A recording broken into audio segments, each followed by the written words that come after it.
online habe, damit ich sehe, was du draufpackst. Hello and welcome to a very special edition.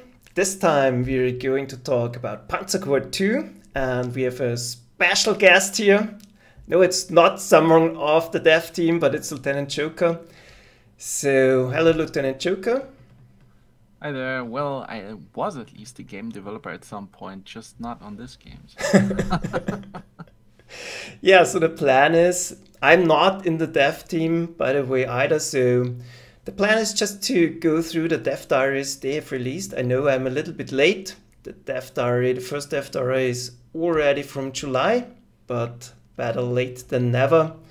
So welcome to the stream, and yeah, let's make this a discussion. You can always post some questions in the chat. We will try to answer them.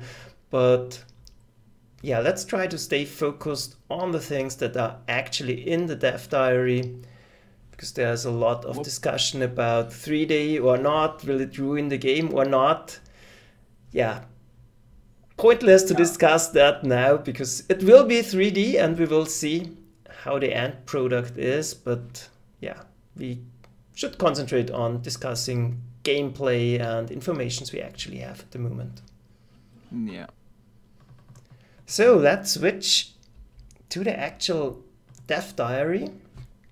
And yeah, they announced a ton of gameplay changes.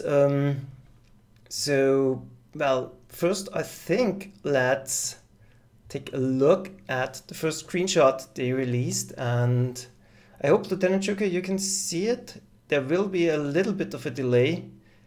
Actually, a little bit of a longer delay. I have it open, but I also have the diary open on my own browser. That's so. nice, because I think 10 seconds delay, because my internet sometimes is a little bit wonky. So hi Richard Martin, and yeah, if we take a look at this first screenshot, it looks very recognizable, I would say. We have the usual units, we have the hex fields. We see in the top, we see there's something like a prestige counter. We see, I guess, the two unit symbols here are core units and auxiliary units, maybe. That was I was thinking, yeah. Yeah, then there's something that maybe is supply or some parts or ammunition stored up. The star symbol, maybe it's some command points or things you can dump into heroes. Yeah, then the transport types, I guess. Yeah, maybe, and the transport types, that's pretty obvious. If we look downwards, we have the minimap again. You can switch between the units. Then there maybe is a layer system where you can show different layers for the game, maybe to visualize the supply situation. But that's not really extremely clear, and this looks very alpha to me. So, but it at least gives a little bit of an impression what features we can expect, and it pretty much looks like the core of the game is still there. So, any thoughts on that, Lieutenant Joker, or any questions? Yeah, I mean, what gives you the impression that it's alpha? The big alpha stamp, maybe? Maybe no, it's I don't know. It doesn't look, the symbols, for example, here on the right side, that doesn't look like something that will be in the final game. Yeah, it's just what I notice is it's a minimalistic UI. They try to give most of the screen to the map. Yeah, so, that's a good thing, I would say. Yeah, it's I don't know. It depends, really. It was kind of nice to have that sidebar to quickly get information about units, like, I don't know, suppression and whatever. I guess they would do that with tooltips now. So no idea. we will have to wait and see. We'll have to see how much information you can get from a unit, like if you hover on it or something like that. So I don't think any of the screens show anything like that. So we'll have to wait for that. But Yeah. other than that, yeah, I guess it looks fine. It has a little bit of a Panzer General 2 vibe. I think that also, or no, that was, which one was it with the minimalistic UI? That was People's General, right? The modern war thing. Not even sure if I played that. Yeah, but if you Google screenshots for it, Yeah. you will find a similar, even from the button styles, it is similar to that. So I guess they were inspired by that a little bit. Yeah. And, well, the units have some information on them. The number obviously is the strength, I would say. Then you have the red and the green symbol for ready to fire and ready to move, I guess. Yeah. And then there are some things below the number. I have no idea what that's supposed to be. But looks the same for all of them. I'm not sure. The angle on top could actually be a rank. That could be experience. maybe. Maybe. So that could be wedges, or I don't know actually what that shape is called on a US uniform, but that could be a corporal rank or something like that, Yeah. and, which goes up over time. But yeah, the thing on below the number, maybe that's a placeholder, maybe that will show something, or it's just a bar to additionally visualize how much of the maximum strength is gone. Maybe that's a little bit of a health bar kind Maybe. of thing. Maybe. But I'm pretty sure we're not seeing the final thing here. And yeah, Tranquility is mentioning there will be some sidebars. We can see that in Death Diary 3, but we are not there. We have to catch up and talk about Death Diary 1 first. And yeah, and you're right, Richard Martin. The thing I think most people care most is not the graphics, but the AI. And yeah, we'll see how good it will be. That really will be one of the deciding points, I guess. Yeah. So let's talk a little bit about some actual gameplay changes they already announced. So the first thing that obviously will be a big thing is Overrun.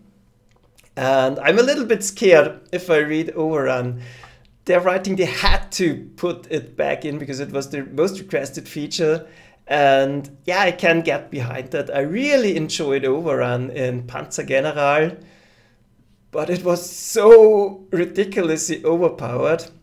I think there's a reason why they didn't put it in Panzer Corps, so bringing it back, I'm not really sure if this is a good idea.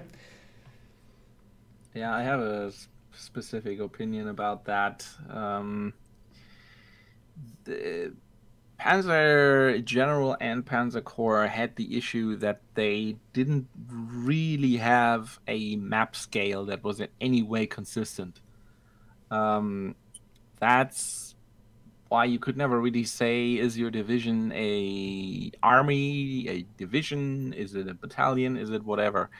With the vanilla campaign, that's mostly the case as well. Grand campaign is semi consistent a little bit, but it also has variations. Yeah.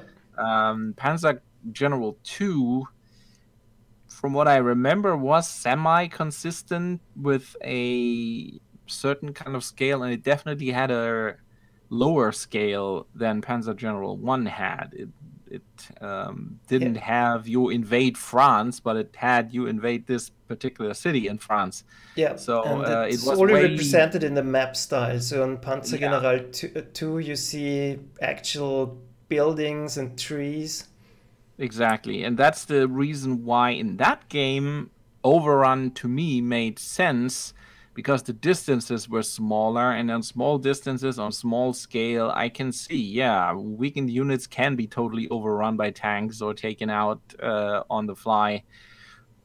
It depends on the scale of the game. If the game goes for the high operational strategic scale that Panzer Corps 1 did go, at least in the vanilla campaign, and the grand campaign is a little bit different, then I don't know whether overrun makes sense. Like on the France map in Panzer Corps 1, I highly doubt that overrun would make any sense. On a map like, I don't know, like the Albert Canal on Grand Campaign, it might make sense. So it depends on the scale of the scenarios, I'd say, whether I like overrun or not. Yeah, and besides from the issue if it's realistic or not, I think what was very well done in Panzer Corps is the role of the tanks in general. So they have a very specific role, and yeah, they are not completely overpowered, dominating everything, and tanks alone, yeah, can't do much. And what I know from, or what I remember from the Panzergeneral games, yeah, the tanks were absolutely dominating just because of their overrun ability. This was the unit that kept you going, basically. Yeah. It's also something I don't super like about the feature, because if you look at actual World War II combat and even modern combat, I mean, tank warfare hasn't really changed a whole lot since World War II. It was found out how to do it in World War II and hasn't changed very much since, except for the weapons involved. Tanks don't operate alone. They can't, for the most part, operate alone. These days, they equip them a little bit so they can go on their own into cities without getting immediately blown up. But that they do that alone shows you already how dangerous it is close terrain for tanks. I don't like the idea that tanks rush forward and the supporting units stay behind, because that was the entire point of a Panzer division, to give them the support units that are just as fast so they can keep up with the tanks, because the tanks alone can't do anything. And the overrun feature is, again, depends on what a tank unit on the map represents. If it represents an entire Panzer division, fine. If it represents the tank element of a division, then to me that's a problem, because then my tanks basically do all the work and the rest comes behind a little later and does the cleanup job. That's problematic. Yeah, that's how the Germans imagined it would work. But yeah, especially Guderian thought it would work like that. It didn't really. But he especially got into trouble trying to do that. And as we discussed in our historical setups with Warsaw, when they tried to push into Warsaw, all they did was get the tanks blown up. So from a gameplay perspective, yeah, it is a problem. Not only is it a little bit unhistoric, it is all, depending on the size, it is also a gameplay problem. Yeah. Panzer Corps managed to, for the most part, there were still some support units like AA and towed anti-tank guns where you can discuss that. For the most part, all the units were useful and proper balanced. Tanks really can't do everything. If you give them the overrun feature, they can really clean up tons of units per turn. And that runs into the same problem that artillery and bombers have in Panzer Corps. You have one unit type that gets experience like crazy while everything else lags behind. And that we noticed. When do you ever go for elite replacements for artillery in our Rommel game? Yeah, basically never, right? Because you know they're going to gain that experience back in no time. Now imagine that would happen to the Panzers, and you would never have to elite replace your Panzers. To me, that would be a major balancing issue. Yeah, and why do you want infantry, beside from very specific reasons, if your tanks can just overrun everything that's suppressed? So you only need artillery and tanks and you're good to go. Yeah, that's also a question how it will work with suppression, because the original overrun feature of Panzer General 2, from what I remember, was for weakened units, where you basically had a role where you were guaranteed to destroy them, and probably where you were potentially doing double the damage that they still had left or something like that, I guess. then you could overrun them. But again, what is the boundary there? Under what conditions are you able to overrun them, and how much experience do you get for that? If that gives you a lot of experience, like normal kills, you will be able to basically do twice or triple or 4 times the damage that another unit can do per turn. How will they balance that with the experience gain and all that, and with heroes that you can gain because you get so many more kills and all that? Yeah, we'll see. It's really hard to keep your core balanced and not have super tanks and everything else is like, oh yeah, I have these other units also. Yeah, that was one of the biggest issues, I think, with Panzer General 3D. You really had those super powerful tanks that smashed through everything, and I think I didn't even complete the game because, yeah, it really got pointless. Yeah. Because the tanks got too strong. Yeah, but we'll see. There's definitely ways to balance it. So I'm curious how they're going to do it. It might work out, and it's definitely a fun feature. So it's definitely something a lot of people will enjoy. And in that regard, it's absolutely positive. But yeah, it can be a balancing issue, and it can shape the gameplay in a way that's not exactly what at least I want to experience in Panzer General or Panzer Corps. And there's maybe something that people don't expect hearing from gamers, but to me, because I've also been on the other side of the table, I've also developed games, the argument, it was the most requested feature, though we had to do it. As much as people should be in touch with the community, that should never be a line of thinking, because just because the community wants it, it doesn't exactly have to be right for gameplay. You should always go for what brings you the best gameplay, not what people think will be cool. So I don't really like that they put that in there. Another thing that pops into my mind as a problem is how will that work with ammunition?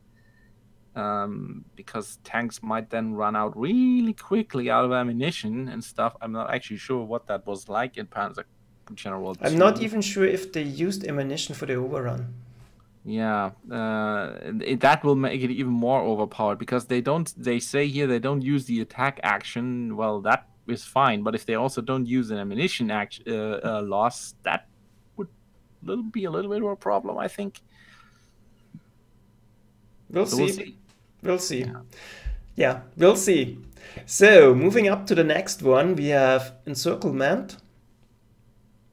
And yeah, Encirclements, we already kind of have Encirclements. Well, is this the thing about, let's see, about supply? Yeah. So they're trying to put the supply, more fleshed out supply mechanic into the game. And supply definitely is one of the weaker sides of Panzer Corps. I'm fine with the way it works now. I think it's good enough, but on the other hand, there's much room for improvement there. So I'm glad they're trying to touch that. The way it is described here totally makes sense. It's a little bit like it is in Unity of Command, and should be easy enough. My only concern is that it will be a little bit too, bulky or unwieldy to keep control of that, or a little bit too micromanaging, intensive, or gimmicky. It really depends on how that feels in the end, but it definitely can be a nice addition. And yeah, you have more options, and you can balance, do I attack now, do I attack later. Most of the time you don't have the time to attack later anyways, but maybe if the map design is working with that, that could be a nice addition, I think.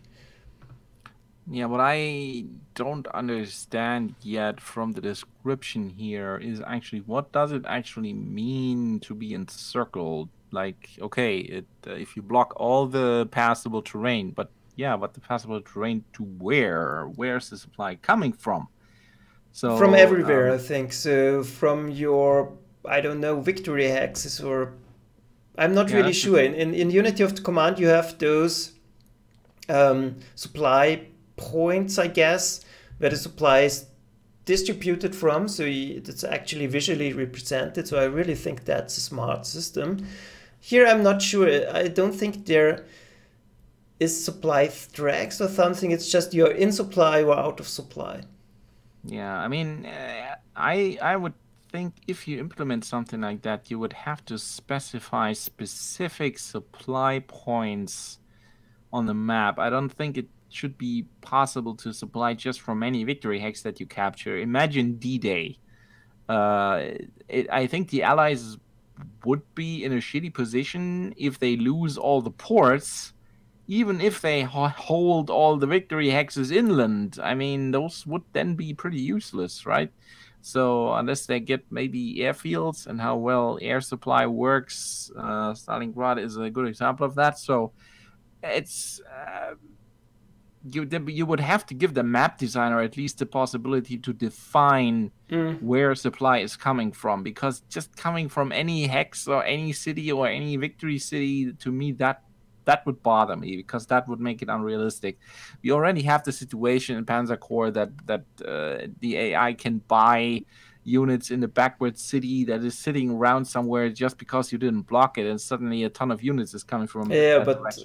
To be fair, the supply situation in Panzer Corps as it is highly unrealistic too. So yeah, but just saying, I don't want to see one unrealistic model replace another unrealistic model. So if they do that, I'd rather have it be so the scenario designer can specifically say how it works. And, then it's much like in Unity of Command, and I think that works fine. But we'll have to see about the specifics of this one.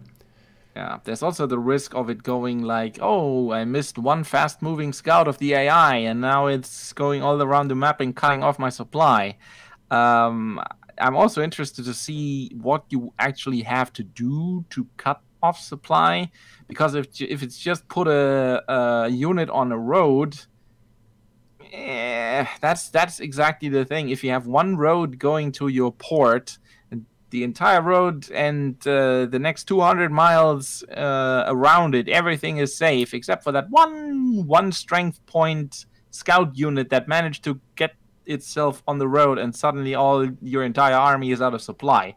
I've seen that happen in other games, and that's always the issue. A little unit that is barely hanging on can cut off the supply of an entire army, which would be completely ridiculous, since even the supply guys could just shoot these idiots. But yeah, it's a little bit problematic. I'm interested to see how exactly this is working, because this can easily be done in a way that is hackish and can be exploited in cheapish ways, and might make AI behavior problematic. So yeah, they have to solve these issues if they want to get this right.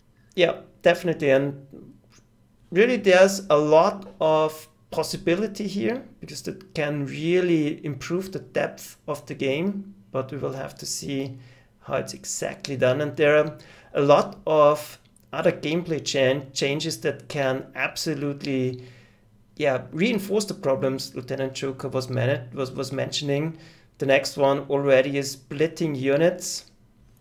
So if the AI starts to split up all these recon units and swarms the map, it can really get problematic, I think. Yeah. Maybe one more point that Richard Martin just mentioned. Control of railroads. Yeah, people also shouldn't underestimate that, because the major supply did not go by road or air. It was on the rail. So, yeah. The railroads should be more important. How do they do that? And yeah, it's difficult. And again, yeah, if I'm actually looking forward in terms of this splitting units thing, whether the AI will be able to handle that, because in the old game it can't even handle recon moves. So yeah, we'll see. But the splitting units definitely is a great idea. I think that could work out. Yeah, but I'm worried if the AI is spamming that function, so maybe I can split, so I split, and then boom. Yeah, what interests me there is, if you can split units, can you merge units Should again. be And possible, if you can, can you only merge the two parts that were split originally, or if you have two 5-strength infantry units, can you merge them for that one scenario into a 10-strength one? That's one thing that would be curious to know. So can you merge any of them? Can you even merge them at all once you split them?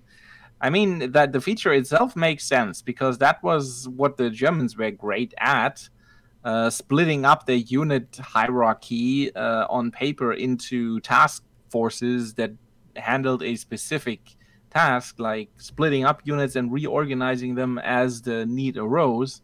So being able to do that with your units in the game would be cool, but again, can the AI handle it? And what's the limits to this? Can you merge them again? Under what conditions? What can you merge? What can you split? What happens if one of the parts gets destroyed? Not sure. We will have to see, but it definitely has a lot of potential, and but it can end up being a nightmare. I hope they have tested that well. Especially in multiplayer, that can lead to poor chaos. Yeah, and Trianguli is mentioning it here. Supply overrun and splitting and everything is making it also harder to program a solid AI, because last time we checked, the AI can't even handle the features we already got properly. So we'll see. I hope they got an AI specialist, because whoever wrote the AI for Panzer Corps will have to do his homework to get it ready for this stuff, because there's a whole lot of features here that the AI will have to take into consideration to make proper decisions, and at the same time it shouldn't take forever to make a turn. So yeah, not trivial. Definitely, but maybe the AI isn't able to split units at all, so that might be the case as well. Yeah, better than it not being able to do it properly. Yeah, definitely. Yeah, so yeah, I like the feature, definitely. So don't want to sound too pessimistic about it. It's definitely no, not at all. As I said, great to get the feature, option. Yeah, the feature itself, having the option, is cool. Just pointing out what the potential downfalls are. Yeah, but I hope they're testing it, and it's easy to see if it's not working, I guess. Yeah. Yeah. Then the next one, captured units. Well, that again, we kind of have that already. Capturing units is fun, I agree with that. Not necessarily the thing you want when you do a historic playthrough like Lieutenant Joker and me are doing at the moment, but you don't have to use them, so it's all upside, I guess. And the thing, when you force enemy units to surrender, that you get equipment and you can add that to your pool. We kind of have that at the moment in the way that you gain prestige when you surrender units. And you can buy equipment with that, so that's a simplified version of that. And guess it's more fun if you take the equipment and somehow use it. Not sure how this is actually going to work, but sounds great, and definitely is a feature that will very much appeal to casual players as well. So I think that's good. Yeah, here we differ completely. I think this is the worst thing ever, and I'm gonna tell you exactly why, both from a gameplay perspective and from a historical perspective.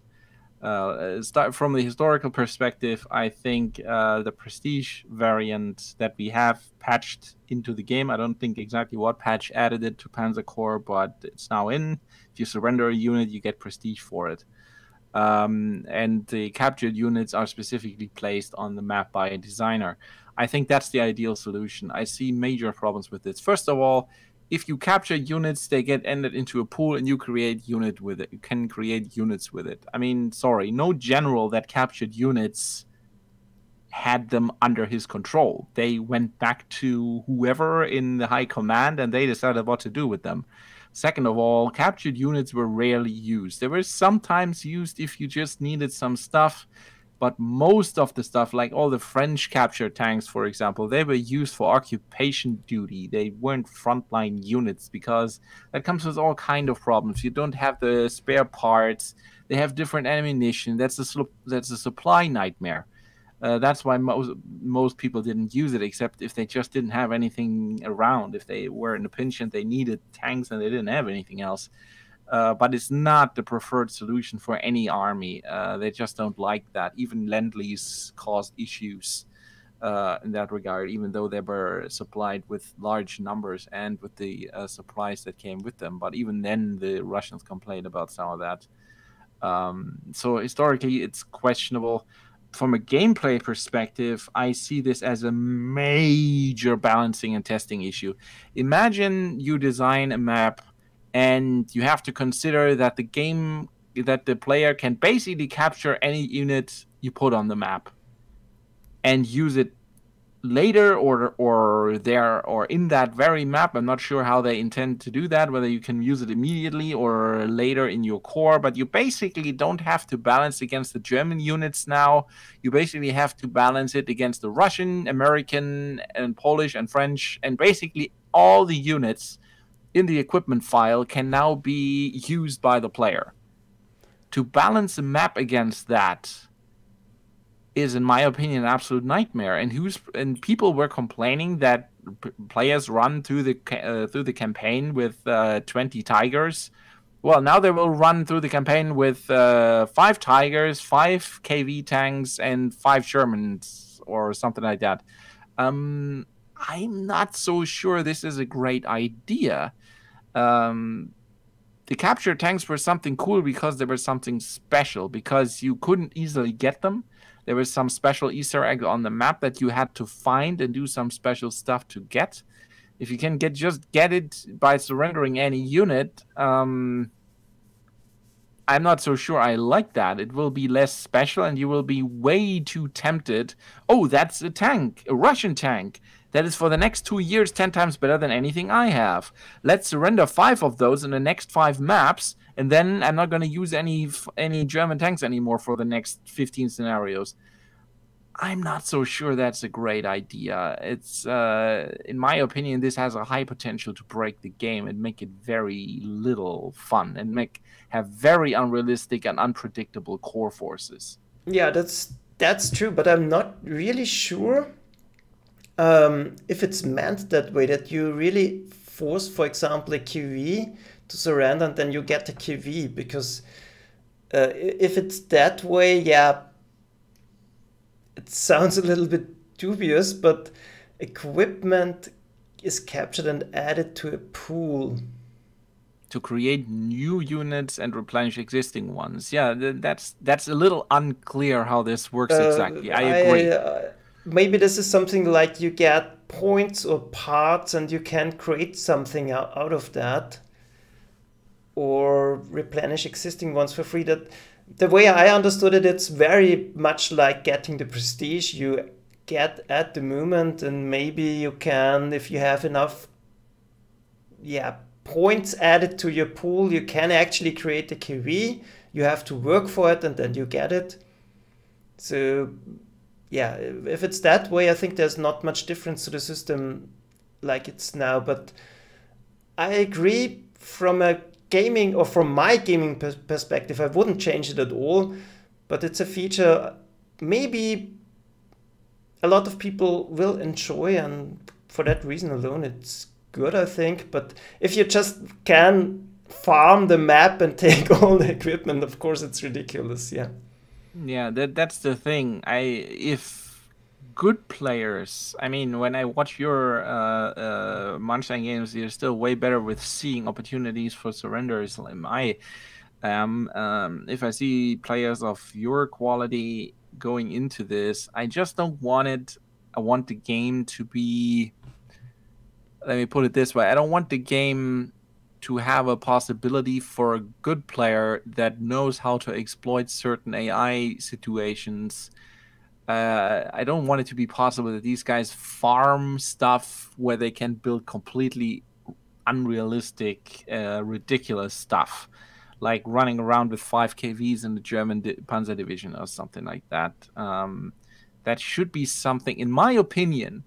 These are the kinds of features that should be left to the designer of the campaign and scenarios to decide what is possible, what the player can capture and what he can't capture, where capturing a unit is even a scenario goal. I find that more fun than you can do that on every map. Yeah, you're right. You can farm stuff. And it's very rewarding and very great. If the last time at Sedan I got this Samur, it was really great. You really, yeah, I have it. Yeah, it's something especially if you're playing blind and don't know where they are hidden. That's absolutely great, yeah. To me, it's the same thing that goes with hand-designed maps versus procedurally generated maps. I think everybody has played role-playing games or space games or whatever that of one form and another, where in one thing missions were hand-designed and maps were hand-designed, and in another it was all procedurally generated. I think people know it will get repetitive, it gets a little boring, where on the other hand, a designer can handcraft an experience for you. Where something like that can really be something special. If you can do that just anywhere, not only does it take the special and the fun out of it, in my opinion, it's also working against the designers, because now the designers have so many additional insecure factors where they're not 100% sure what you're going to use. Under those circumstances, making a map always challenging enough, but never too challenging on a game where it really comes down to one turn sometimes, I don't know whether that's such a great thing. I think that will make it very much harder for the scenario designers to write proper scenarios that will always have the same degree of challenge to it. That's just one of the problems I see with that. Yep, you're right. I was just thinking maybe I wouldn't use it myself, just ignoring the capture thing and let other players have fun with their captured units. But I see your point now, yeah. Maybe. Yeah, but to really evaluate it, it's pretty clear. I think we agree on that. We need more information. This is not definitely really 100% clear yet on how this is going to work. Definitely. Yeah, next one, unique hero abilities, and I think that's another one that can be absolutely great or horrible if we don't have the necessary information. It really depends on the abilities, because like in Panzer 3D, for me, the unique hero abilities absolutely broke the game, and it was totally not fun. It was great when you got the abilities, a few missions, and then it got absolutely boring because you had those super powerful units that absolutely crushed everything. And for me, that takes the fun out of the game. It's unplayable. So yeah, it depends on the abilities, in my opinion. Yeah, it really depends on how they do it. For example, I agree that giving you +2 attack is a little boring. Especially if you don't really know what you get it for. Like, you might survive a attack barely hanging on at 1 hit point, and you survive 3 attacks, and then you get an attack hero. And you're like, what? I just defended like crazy and I get an attack or a spotting hero? Why don't I get a defensive hero? Yeah, like, that would add a lot to the game if it was situation awareness in the hero abilities. Yeah, if it was more situational and you could actually see, okay, certain actions actually, I mean, that would also open this up for farming, but I think the current solution is also a little bit up for farming. I mean, Ghost even suggested we do some hero farming in our playthrough. He is the greatest hero farmer of all time, I think.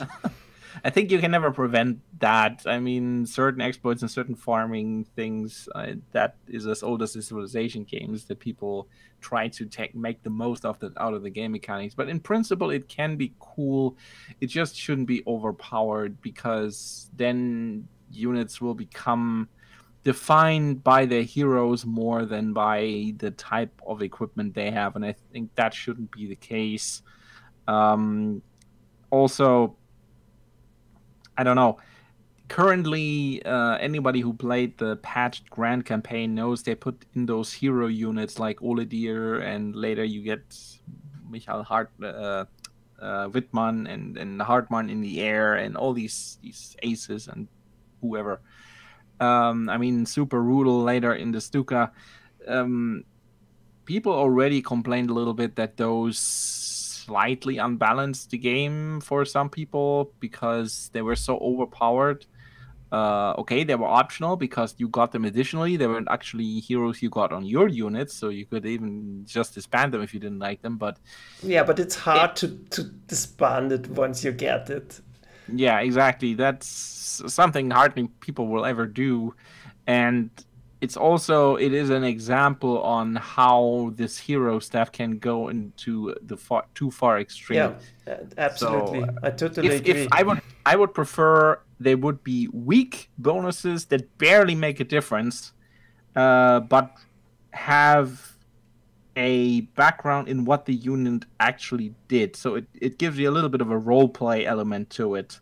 If they go for that, it's not super powerful, like in terms of bonus, maybe a +1 max +2 bonus to anything. I think the +3 heroes in Panzer Corps are already on the edge of being a little too much. If they go for that and they make it actually something that reflects something that the unit did, I'm fine with it. It really depends on how they do it. I agree. This really can go either way.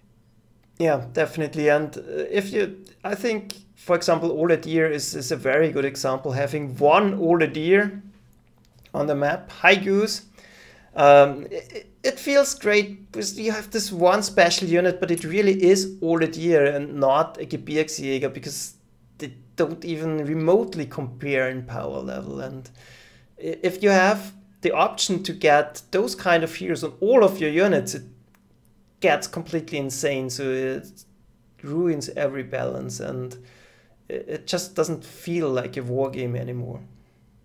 Yeah. Yeah, and yeah, Gravity Shadow has an interesting addition. Yeah, of course, it could be something like you get additional equipment or a special ability other units don't have. For example, you could get bunker busting on something or a pioneer ability, whatever. It adds without making the unit completely unbalanced. I think that's the main reason here. And it's very easy to unbalance that. That's actually a good point. There were unit traits in the game like Bunker Buster, Recon Move, all that kind of stuff. Being able to get one of those that the unit type doesn't normally have via a hero, yeah, sure, that would be cool. Having a tank that can do Recon Move, or I don't know, a bomber that can do Recon Move, move in, bomb, move out. Sure, that would be cool. Like. And it might, under certain circumstances, it also depends on the trait. You also have to take that into account, but it might even be less unbalanced than an artillery with range 5. So, which yeah, that's one of the more ridiculous things that are actually currently in Panzer Corps. That's yeah. And I mean, even if it's light stuff like +1 ammo, that can be really great, actually. Like for example, for a Storm Panzer, a +1 ammo could be huge. Definitely. So my worry here is that they go over top and make the abilities too strong because, yeah, the temptation is very high. Yeah. Just to make it cool and flashy. But yeah, we'll see. Let's give them the benefit of the doubt. And let's hope it works out great.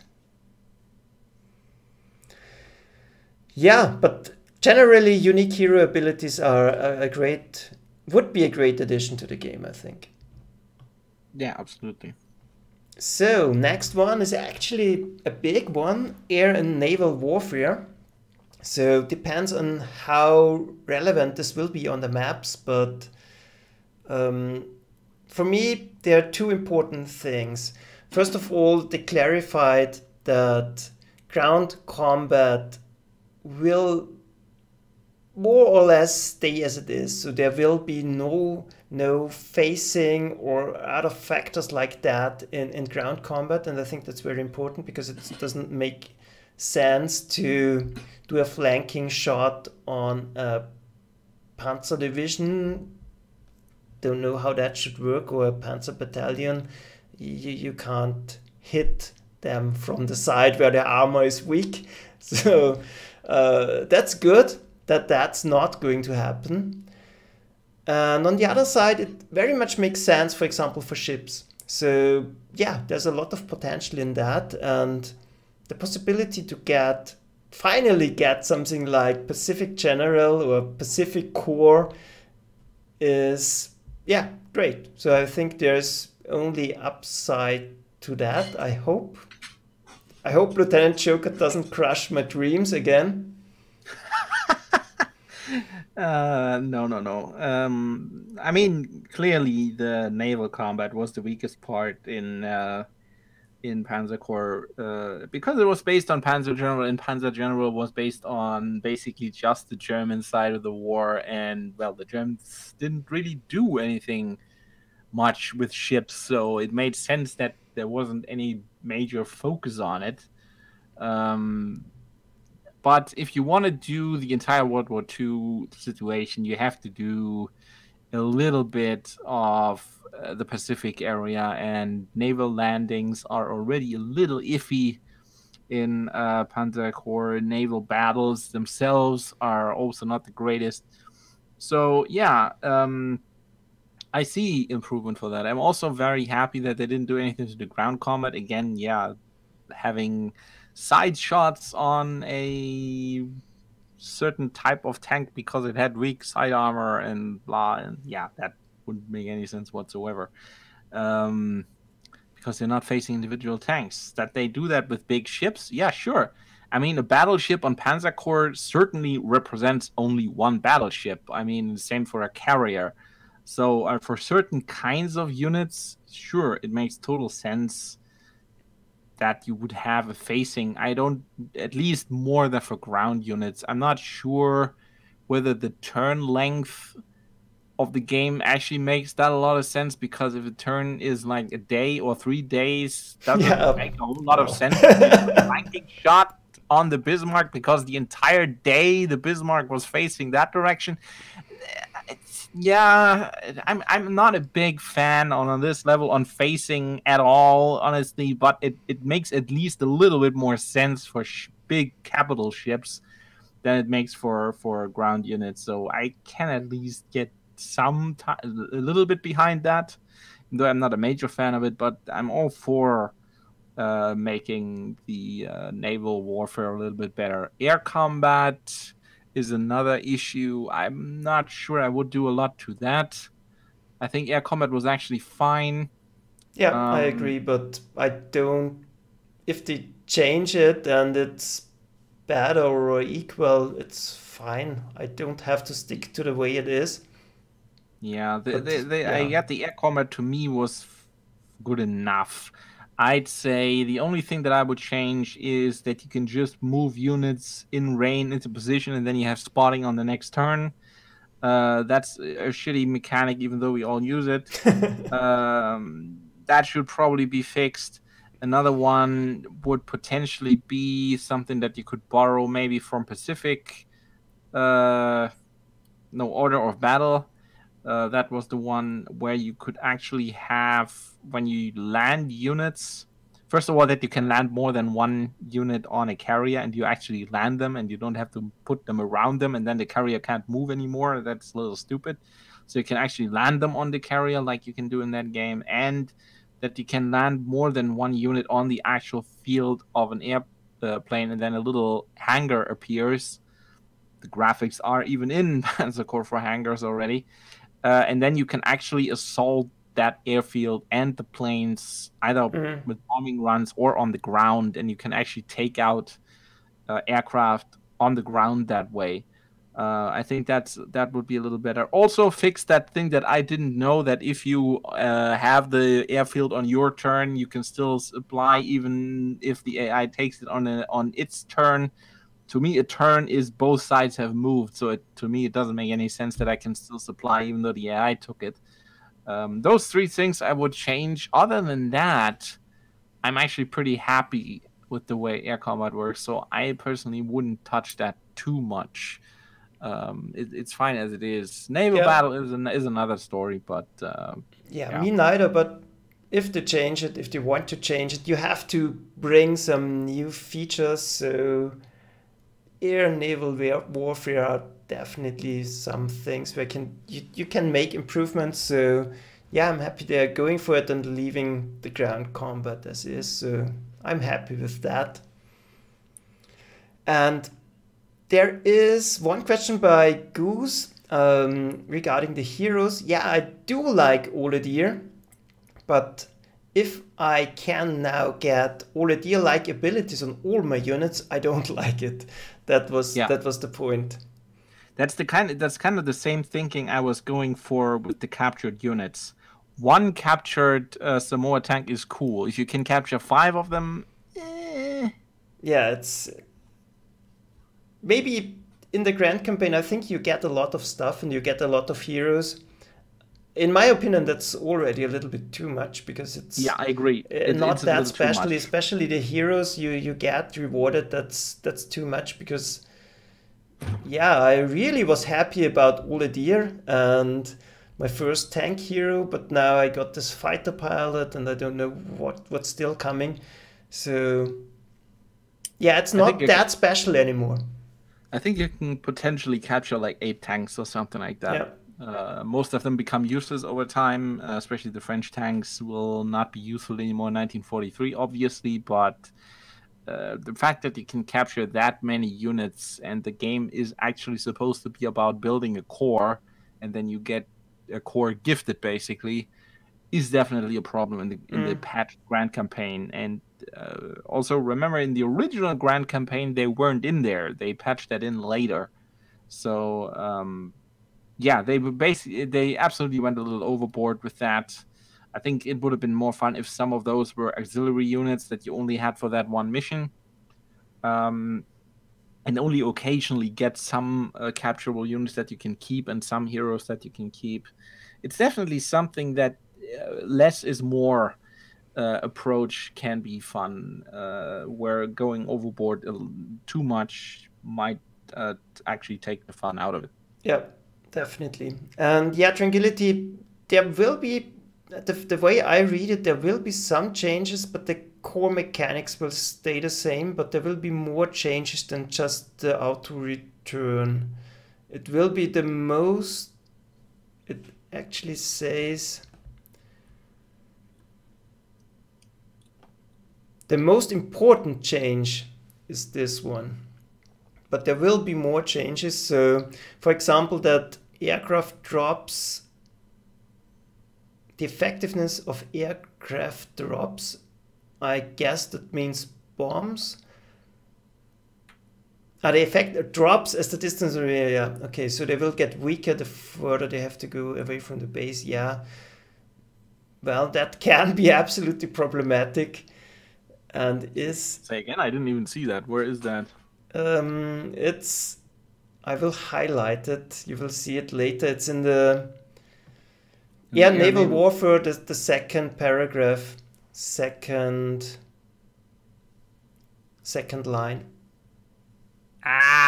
Yeah, this is exactly the thing that I wouldn't have done. That all aircraft automatically return a lot, and the auto return I wouldn't do that as well. But that the effectiveness drops, that complicates things a lot because how much, and it's very difficult to keep track of everything that's happening, and the AI also has to keep track of it, and it's very difficult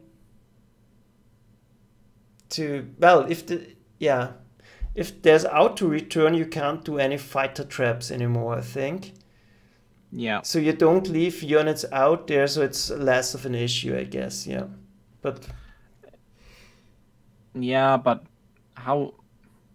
That's the thing. How do you then intercept stuff? I mean, do they stay for that turn, and at the end, then the AI can't trap No, I think you will. You, I think the way it works is you give a fight to the interceptor role, and it has a certain area of operations, and it will try to intercept, I guess.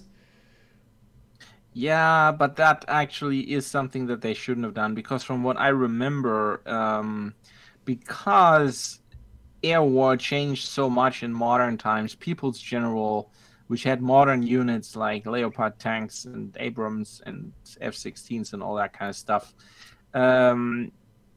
you only had attack helicopters as air units that kind of were the modern Stukas, and proper air units were not units that you had on the map anymore. They were basically called in for missions. I don't remember that to be a feature that was liked very much. People very much preferred the way the 5-star series did it before that. So I'm not so sure about this. From what I know, the way Panzer Corps and Panzer General handled air war was always universally praised. Maybe with a few gotchas that could have been improved, but people thought it was easy, it was intuitive, it handled basically like ground units, and yeah, I'm not so sure about this, because people also shouldn't underestimate that we're not playing Defense of the Reich here. This is not we're defending against the bombing runs on German cities. This is direct air support for a Panzer division moving forward. That is a different way of aircraft acting than having an intercept mission over Berlin or something like that. So I'm not sure. I find it always bad in bad game design decisions to take control away from the player, where the player can say less exactly what a unit is supposed to do. So I'm really not sure about this one. That is actually the one decision I wouldn't have made. Well, we'll have to see how this actually plays. Without really testing the game, it's really hard to say something about that. Yeah, but either way, it won't be anymore that you move your air units like you move your ground units. And I feel if you just send them out to missions and you can't tell them exactly what to do anymore, I'm not sure, because on the other hand, they say something like mass attack will still be present, so the core mechanics will be present. So, well, if you can't tell specifically where to attack and what to do, what's mass attack supposed to be? So there's too little information, I think. Yeah, but one thing I see also happening here is, remember when you send units forward and they're completely out of fuel, but you don't care because you know you're going to capture that airfield this turn? That's stuff that's not going to be possible anymore. They will return to their airfield, and you won't have them ready forward because you have to move them there first. Also, what happens if that airfield that they plan to go to gets captured that turn? You usually wouldn't care because there's another one in range. So what do they do now? Do they go to another airfield? If so, to which one? Can you decide to which one? If not, problem. I see a lot of problems with this one. I thought about this a lot when I heard that people were discussing this, and also when People's General back there came out, there was a lot of discussion of pros and cons, that model versus the Panzer General model versus a hybrid model. I still think that Panzer General and Panzer Corps models are the best ones. Yep, I generally agree, but I'm open to try it. Yeah. I'm just pretty sure I'm not going to like it, but I'm certainly going to give it a shot. But yeah, not looking forward to that one. That and the hero and the capturable unit features are actually the two things in here that I'm most worried about. Yeah, I understand your reasons, but I'm not that worried. We'll see. And I agree there's a lot of potential to break balance here and to make gameplay feel less realistic. Yeah, that's true. And they're totally insulting naval guys, by the way, here. I say, as for naval war, naval terrain is by definition less interesting than ground Yeah, terrain. definitely. There's a Like, lot going on oh there. boy, the Navy guys are gonna be so pissed. There's actually a YouTube channel out there, I don't remember, but it explains some basics of naval warfare, and that's absolutely complicated. So Oh yeah. um, I didn't realize all of that, but there's firing arcs and safe distances, and yeah, Yeah, the shell needs a certain distance to actually yeah, arm and itself and that kind of stuff, yeah. By the and way, since we're all geeks here a little bit, I invite everybody to Google on you or search for on YouTube analog computers. Look a little bit around. It's supposed to be a Navy, I think a U.S. Navy training video from back in the day that somebody put online. It's super interesting to see how the targeting computers of those things worked before they were actual computers. It's all mechanics. It's also the targeting computers that the Germans had for their torpedoes. You always hear about these targeting computers, and you think, how the fuck can they have computers? Computers weren't around. It's mechanical computers that basically use certain shapes that guide certain other shapes that run around into certain positions where certain shapes represent certain mathematical functions. It's super interesting that you can have a mechanic where you put a value in and you get the function result out. It's super interesting the way that was done back then. It's super impressive. yeah, so that pretty much sums up or concludes our thoughts on the first Death Diary. Yeah, we'll have to see. We'll definitely take a look at the next two Death Diaries as well. I don't have a schedule for that at the moment, but we'll definitely talk about that. And it's great to discuss those things because it gives me new angles to think about specific gameplay mechanics. Didn't think about a lot of the things Lieutenant Joker said. And yeah, we'll have to see. At the moment, we are still lacking information, but at least there's potential there, and I'm looking forward to actually try out the game. Certainly going to be interesting how it turns out. And Yeah. if it turns out not so great, I think we both won't have a major problem because we're going to spend the next 4 days Yeah, definitely. completing the content that we still have to go through.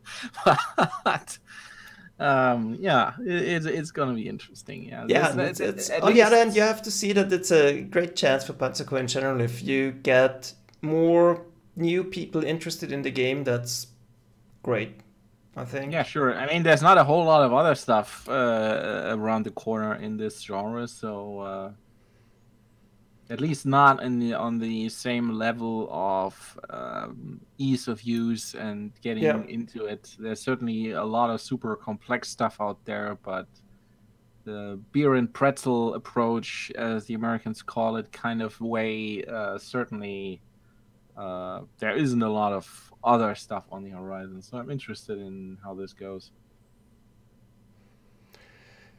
Yeah, so one more question. Luxembourg is asking for the site, Lieutenant Joker. Can you...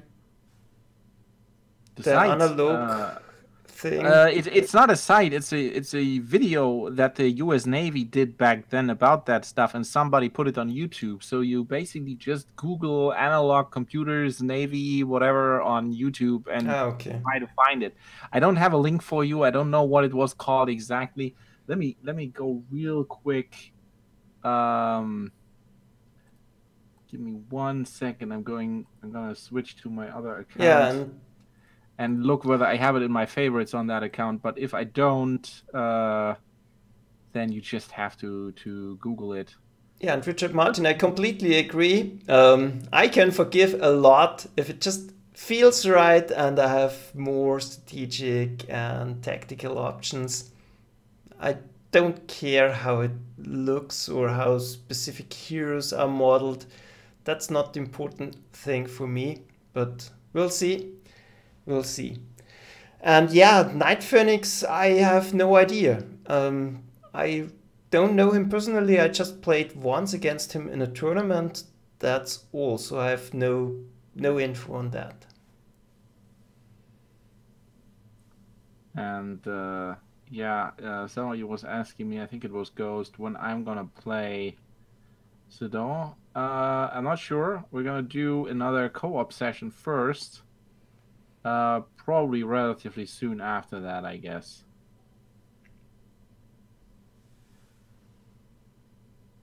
Yeah, I don't think I have it in the... I think Luxembourg already found it. Ah, you found it. Okay. I'm not sure, but I think he found it. He thanked you, so I think you found it. Yeah, there are a couple of videos that I find here. For example, here's one: Basic Mechanisms in Fire Control Computers, 1953 U.S. Navy training film. That's one of them. There's a couple probably on there. There's also a U.S. Navy analog computer newsreel. I think that is actually a series of 7 videos. I think that also covered a whole bunch of stuff. So it should be easy enough to find. Yep. Yeah, so that's it. See you all for the next Dev Diary. And on Sunday, we'll have our next cooperation stream talking about, well, the phase of the war. Basically, I think it's Fall Gelb. No, I'm going to do that next time. I'm going to do first the overview of what a Panzer division looks like. The next one in the next, once we're 3 scenarios into the French war, then I'm going to do Fall Gelb, actually, because I need to prepare a couple of stuff, because that's actually a little bit complicated. Okay, well, how that plan was developed. Perfect. And my contribution will be, well, shout out to Richard Martin. He reminded me that strategy is very much not underrepresented. I'm missing the word. People don't give Panzer Corps enough credit for strategy. So I will try to show how strategy matters on some maps we did recently. Yeah. By the way, I just put a little bit of a picture into the chat in Discord.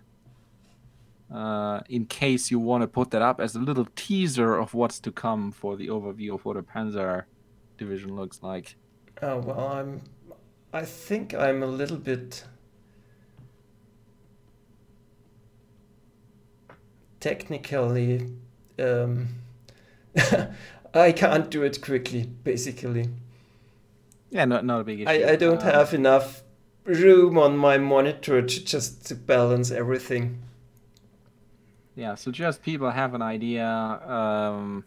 Well, I can maybe just... Can I put a link in the chat? No, but you can, right? Yeah, I can.